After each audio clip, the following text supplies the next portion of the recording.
Hello everyone, very warm welcome to my channel Earnest Physician. I am Dr. Shazia Parveen Siddiqui and today we'll be talking about some of the homeopathic medicines for fever.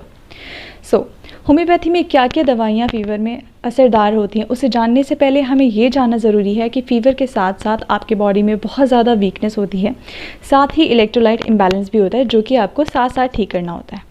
ठीक है, तो इसके लिए आप अपनी diet बेहतर ले सकते हैं। ठीक है, सॉफ्ट प्लान डाइट ले सकते हैं और इलेक्ट्रोलाइट इम्बैलेंस के लिए आप ORS का सॉल्यूशन यूज़ कर सकते हैं। अगर आपके पास ORS सॉल्यूशन नहीं अवेलेबल है तो पुराने टाइम से जो ORS हम घर पे बनाते थे, नमक, शक्कर और पानी से, उस तरह से भी बना के आप यूज़ कर सकते हैं। तो चलिए जान लेते हैं क्या क्या होम्योपैथिक में कारगर दवाइयाँ हैं जो आप फीवर के दौरान ले सकते हैं, जिससे आपको बेटर रिजल्ट देखने को मिलेगा। So let's just begin the video. तो सबसे पहली मेडिसिन की जो हम बात करेंगे वो है एकोनाइट 30।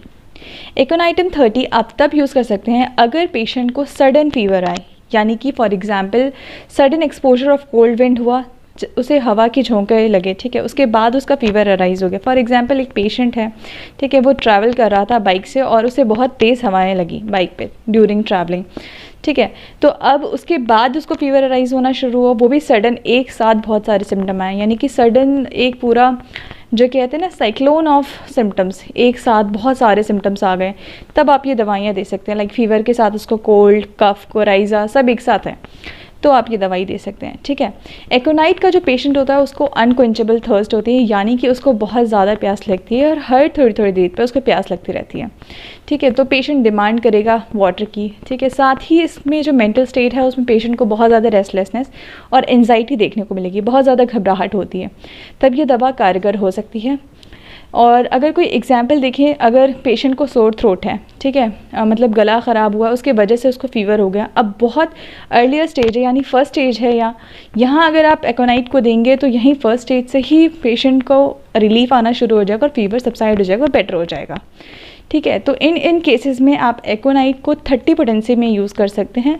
रिपीटेशन का ये फॉर्मूला है कि जैसे जितनी इंटेंसिटी ऑफ फीवर है, यानी कि फीवर अगर बहुत ज़्यादा है तो आप 1 आवर के लिमिट पे आप रिपीट कर सकते हैं। ठीक है, 30 पोटेंसी की आप 4 से 5 ड्रॉप्स 1/4 कप ऑफ वाटर में डाल के 1 आवर के इंटरवल पे रिपीट कर सकते हैं। ठीक है, अब जैसे जैसे फीवर का इंटेंसिटी कम होगा, यानी कि डिग्री ऑफ फीवर कम होता जाएगा, वैसे ही आप रिपीटेशंस को भी स्लो डाउन करते जाएंगे। ठीक है, 3 आवर्स या 4 आवर्स के इंटरवल पे आप रिपीट कर सकते हैं।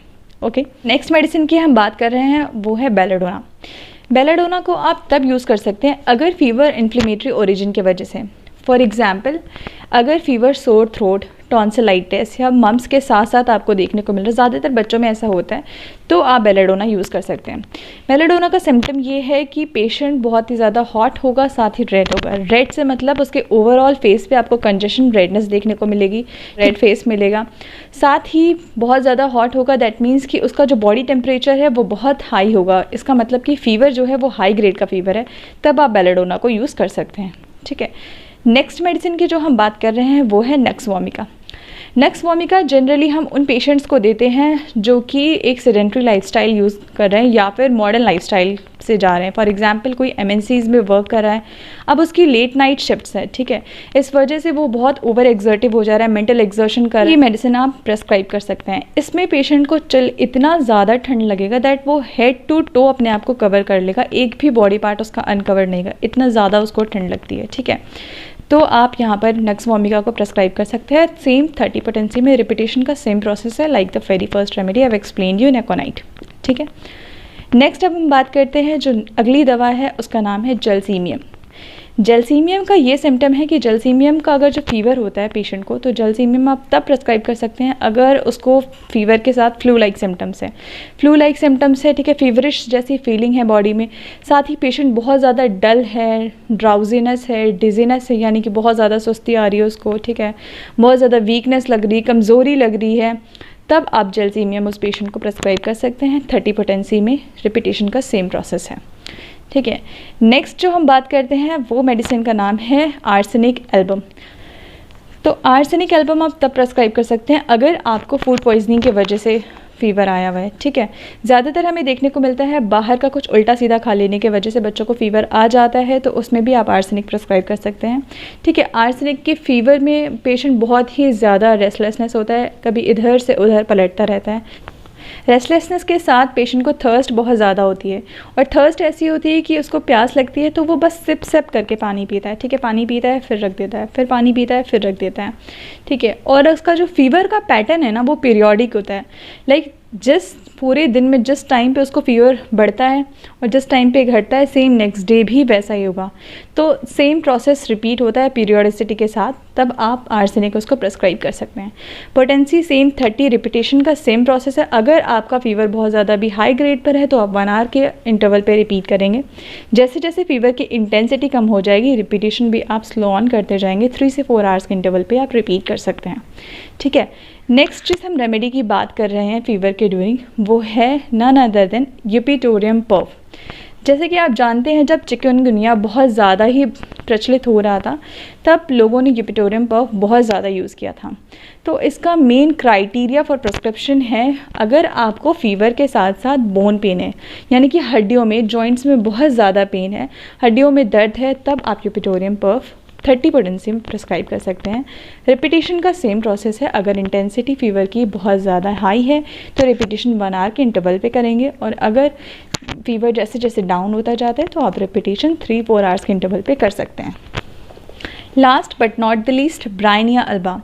ब्रायनिया अल्बा आप तब प्रिस्क्राइब कर सकते हैं अगर पेशेंट को फीवर के साथ साथ बहुत बॉडी पेन है और पेशेंट को फीवर के साथ रेस्पिरेटरी सिम्टम्स हैं। फॉर एग्जांपल अगर निमोनिया के साथ पेशेंट को फीवर है तब आप ये मेडिसिन प्रिस्क्राइब कर सकते हैं, या फिर ड्राई कफ यानी कि सूखी खांसी के साथ अगर पेशेंट को फीवर है तो ये मेडिसिन आप प्रिस्क्राइब कर सकते हैं। ब्रायनिया अल्बा के पेशेंट का कैरेक्टरिस्टिक ये है कि वो बहुत ही ज़्यादा मतलब एक स्लाइट मूवमेंट भी बर्दाश्त नहीं कर सकता, वो कंप्लीट रेस्ट चाहता है, ठीक है। वो जिस पोजीशन में है जैसे भी है उसे चाहिए बस कंप्लीट रेस्ट, कोई उसे डिस्टर्ब ना करे। Even the movements of the I disturbs the और एग्रावेट्स द पेशेंट, यानी कि आंखों के इशारे, यानी कि इस तरफ से इस तरफ आई बॉल मूवमेंट किया तो इससे भी उसकी तकलीफ बढ़ जाती है। तो वो चाहता है कंप्लीट रेस्ट। इस तरह के अगर कोई पेशेंट हो तो आप उसे ब्रायनिया अल्बा प्रिस्क्राइब कर सकते हैं 30 पोटेंसी में। रिपीटेशन का सेम प्रोसेस है। अगर फीवर बहुत हाई ग्रेड का है तो रिपीटेशन आप शॉर्ट इंटरवल्स पे कर सकते हैं, 1 आवर के इंटरवल पे कर सकते हैं। जैसे जैसे फीवर सबसाइड होता जाएगा, इंटेंसिटी कम होती जाएगी, वैसे ही आप जो रिपीटेशन है वो भी स्लो डाउन करते जा सकते हैं। फॉर एग्जांपल 3 से 4 आवर के इंटरवल पे और दिन में 3 से 4 बार, ठीक है। ये वीडियो सिर्फ और सिर्फ एजुकेशनल पर्पस से है। अगर बहुत ही ज़्यादा कोई इमरजेंसी है तो आप इसकी हेल्प ले सकते हैं, अदरवाइज़ बिना डॉक्टर के कंसल्टेशन के आप कोई मेडिकेशंस ना लें, क्योंकि एक डॉक्टर ही सही पोटेंसी और सही टाइम पे रिपीटेशन ऑफ डोजेज प्रिस्क्राइब कर सकता है, ठीक है। अगर आपको ऑनलाइन कंसल्टेशन चाहिए तो आप दिए गए नंबर पे कांटेक्ट कर सकते हैं या ईमेल पे कांटेक्ट कर सकते हैं। फर्दर ऑन आपको हमारी टीम हेल्प करेगी। That's it, thanks for watching, bye bye, take care, stay safe and healthy, like share and subscribe.